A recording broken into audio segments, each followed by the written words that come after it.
네, 뉴스엠의 이슈앤피플 시작하겠습니다. 오늘은 한미협회 회장을 맡고 계신 최준경 회장과 함께 이야기를 나눠보겠습니다. 어서 오십시오. 네, 안녕하세요. 네, 안녕하세요. 자, 오늘 미국 대선과 관련한 한미 동맹 외교 문제에 대해서 좀 여쭤볼 텐데요. 오는 11월에 이제 미국 대선이 치러지게 됩니다. 한 반년 정도가 이제 남은 상황이죠. 네. 앞으로 트럼프 전 대통령이 재집권을 하느냐, 바이든 대통령이 이제 재선을 하느냐, 전 세계 이목이 쏠려 있는데 지금까지 윤석열 정부의 한미 동맹, 한미 관계를 봤을 때 앞으로의 미국의 대선이 우리 외교에는 어떤 영향을 미치게 될까요? 전통적으로 보면 미국의 경우에 그 미국의 국익, 특히 그 안보에 관련이 됐다 그러면은 그 민주당이나 공화당이나 차이가 없습니다. 예. 그렇기 때문에 이제 우리는 그 대선 과정을 지켜보면서 할 일은 이 한반도와 관련된 이슈, 특히 그 안보 이슈가 대선 과정에서 후보들이 어떤 공약을 내거냐 네네. 그런 걸 보고 대비를 하는 거, 그러니까 모니터링을 하고 대비하는 게 중요하다고 생각합니다. 예, 어떤 공약을 내느냐에 따라서 우리의 대비 전략이 달라질 수가 있겠죠. 그러면은 앞으로 한미 동맹 관계 지렛대로 미국 대선이 삼을 수 있을까요? 그런 기회가 될 수 있을까요?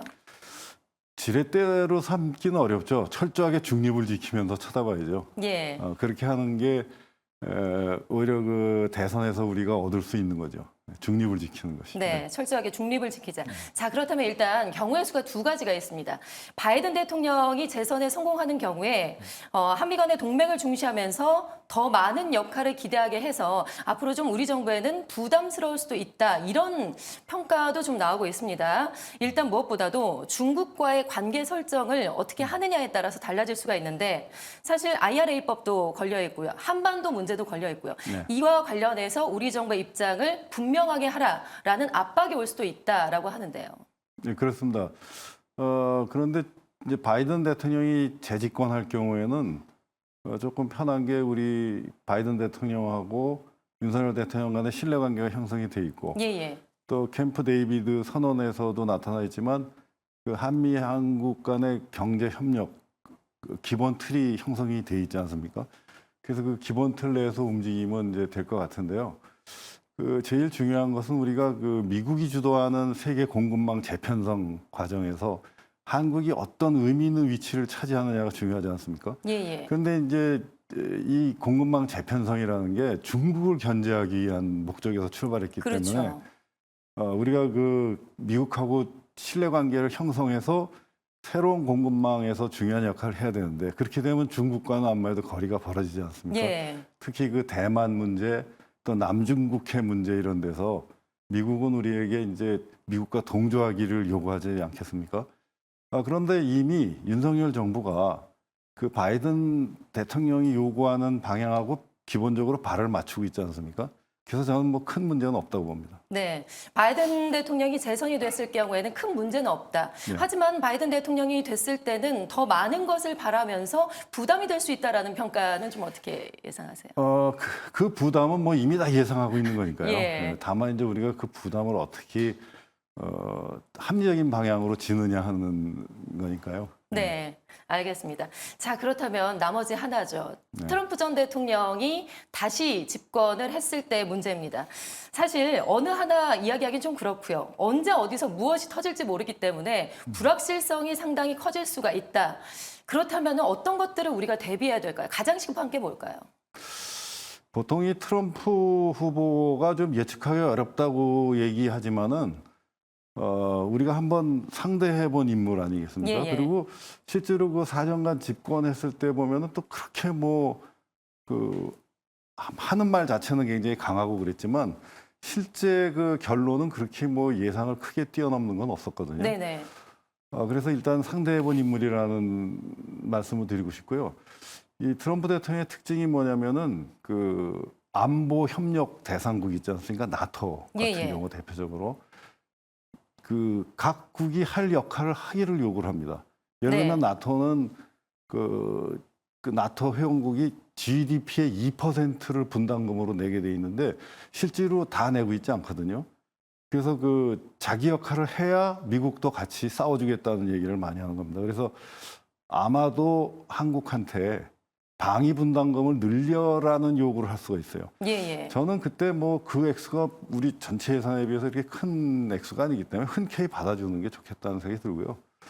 그것보다도 그 트럼프 후보가 집권했을 때 아마도 북한과의 핵 협상을 재개할 수가 있습니다. 네. 저희 한미협회에서 주관한 세미나에서 헤리티지 재단의 카라파노 박사가 그 얘기를 했거든요.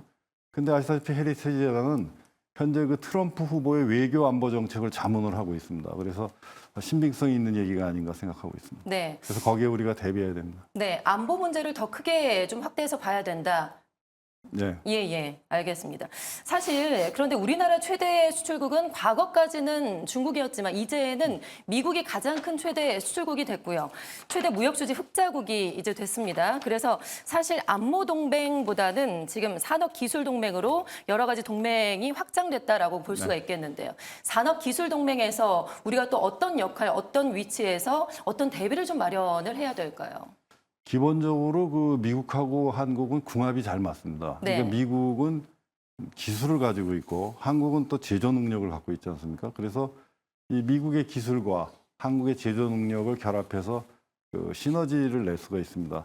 꼭 미국, 한국뿐 아니라 제3국에서의 그 공동 작업도 할 수 있고 그래서 이 앞으로 미국하고 한국이 많은 분야에서 시너지를 낼 거라고 보고요. 그런데 이제 지금 산업협력도 그렇고 안보협력도 그렇고 제일 중요한 것은 이 한미동맹이 왜 중요하냐 하는 것을 한미 양국의 국민, 특히 정치인들이 잘 이해를 해야 되거든요. 예. 이 안보동맹의 경우에는 한국이 일방적으로 미국의 해구산 보호를 받고 지원을 받는 것처럼 생각하지만 사실 한반도가 미국의 본토를 방위하기 위한 중요한 전초기지입니다. 네. 아시다시피 현대전이라는 것은 언제 뭐가 날라올지 모르는 거 아닙니까? 원거리 타격전인데 예를 들어서 동아시아 쪽에서 또는 시베리아 쪽에서 날라오는 미사일을 본토로 가는 미사일을 방어할 때 한국이 그 미사일의 첫 번째 그 데이터를 수집하는 겁니다. 첫 번째 데이터라는 건 뭐냐면 발사 각도, 발사 방향, 그리고 얼마만에 추진력을 갖다 보이냐 하면은 대충 어디를 향한다는 걸 알 수 있지 않습니까? 네네. 그 최초 데이터에 입각해서 계속 추적을 해서 결국 요격을 하는 거기 때문에 이 한반도가 미국 본토 방위를 위한 중요한 전초기지입니다. 그런 사실들을 미국 정치인들과 국민들도 이해를 해야 된다고 생각합니다. 네. 앞서서 우리가 중국 문제도 잠깐 이야기를 했는데 지금 이런 한미 동맹을 굳건히 다지면서도 중국과의 관계도 당연히 소홀히 할 수는 없잖아요. 지금 윤석열 정부는 중국과의 관계가 다소 좀 멀어졌다라고 볼 수가 있겠는데 한중일 관계를 동맹을 굳건히 하기 위해서 어떻게 좀 어떤 전략을 우리가 좀 짜야 될까요? 곧 한중일 회담이 열린다는 소식이 네. 지금 있고 다음 달 있는데요. 말 예정으로 지금 예. 조율을 하고 있다고 하죠. 사실 이 미국이 지금 추구하고 있는 공급망 재편이라든지 중국 견제 이거는 쉽게 변하지 않을 것 같거든요. 그렇게 되면 한국이 중국과의 관계 설정이 아주 어려워지죠. 근데 저는 이렇게 어려워질수록 중국과 대화의 면을 넓히고 그리고 서로 간의 그 우정을 확인할 수 있는 기회를 많이 늘려나가는 것이 중요하다고 생각하는데요. 그러나 어떤 경우에도 한국은 한국의 국익에 입각해서 당당한 자세를 취해야 된다고 생각합니다. 네, 좀 요즘에 최근에 판다 외교로 중국과의 관계가 우호적인 관계로 바뀌었다고 하는데 이런 것도 좀 도움이 될까요? 도움이 많이 문화적인 되죠. 교류라고 할 수가 아마 있을까요?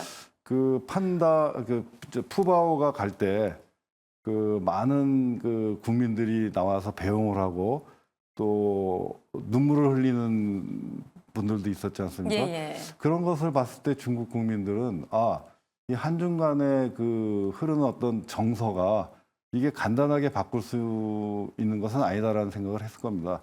그래서 사실 중국도 극단적인 주장을 하는 분들이 있지 않습니까?